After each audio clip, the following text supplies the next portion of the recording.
প্রায় দক্ষ একজন প্রশাসক ছিলেন।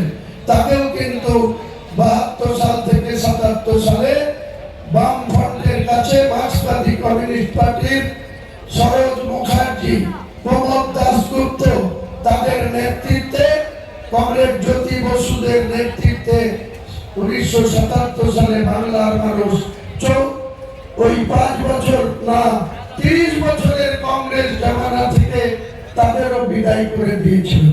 একদিকে ইন্দিরা গান্ধীকে হারিয়ে দিয়েছিল ভারতবর্ষের মানুষ, অন্যদিকে বাংলার মানুষ সিদ্ধার্থ শঙ্কর রায়কে হারিয়ে দিয়েছিল।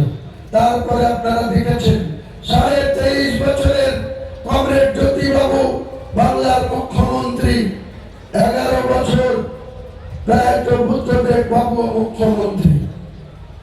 আমরা সারা জীবন মার্ক্সবাদী কমিউনিস্ট পার্টির বিরুদ্ধে রাজনীতি করেছি, জ্যোতিবাবুর বিরুদ্ধে উচ্চারণ করেছি, বুদ্ধবাবুদের প্রশাসনের বিরুদ্ধে উচ্চারণ করেছি, রাজনীতি করতে গিয়ে 27টা ক্রিমিনাল কেস খেয়েছি, কোন সময় 81 দিন বহরমপুর জেল খেটেছি, কখনো 1 মাস 1.5 মাস পুলিশের ভয়ে এই জেলা ছেড়ে কলকাতায় গিয়ে আত্মগোপন করে থাকতে হয়েছে।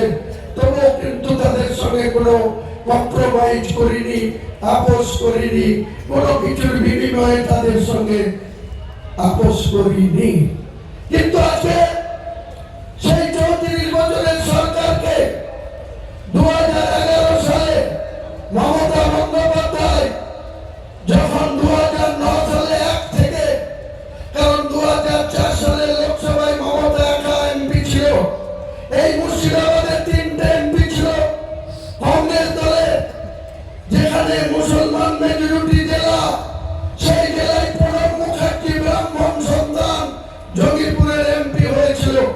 দীর্ঘদিন ধরে স্বাধীনতার পর 1952 সাল থেকে কংগ্রেস ত্রিদীপ চৌধুরী এই বহরমপুরে আরএসপির কুদাল চিহ্ন নিয়ে, তারপরে ননীগোপাল ভট্টাচার্য, তারপরে প্রমোদেশ মুখার্জি, তারা কেউ দুনিয়াতে নেই, সবাই লোকে গেছে, কিন্তু এখান থেকে তারা বারবার এমপি হয়েছে। যখন কোন সনাতনী ধর্মাবলম্বী মানুষকে মুর্শিদাবাদের মুসলমানরা ভোট দিয়ে নির্বাচিত করে, তখন মুসলমানরা সাম্প্রদায়িক হয় না, তখন সনাতনী মানুষের কাছে তারা খুব ভালো।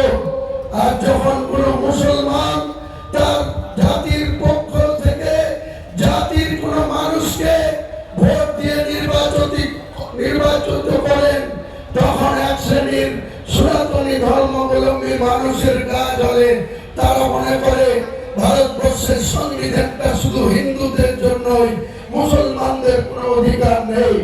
কিন্তু যখন স্বাধীনতা লাভ করেছিল, দিল্লির ইন্ডিয়া গেটে গিয়ে পড়ে দেখুন, যদি 70 জন সনাতনী ধর্ম বা মুসলিমদের নাম থাকে, 30% মুসলিমদেরও নাম সেখানে ইন্ডিয়া গেটে লেখা আছে।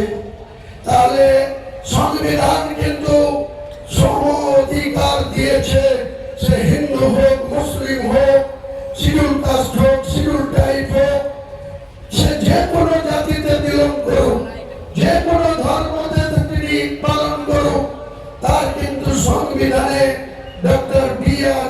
আম্বেদকর 3 বছর প্রায় 8 মাস ধরে যে সংবিধানটা তিনি লিখেছিলেন, সেই সংবিধানটা ভারতবর্ষের অত্যন্ত এত মজবুত।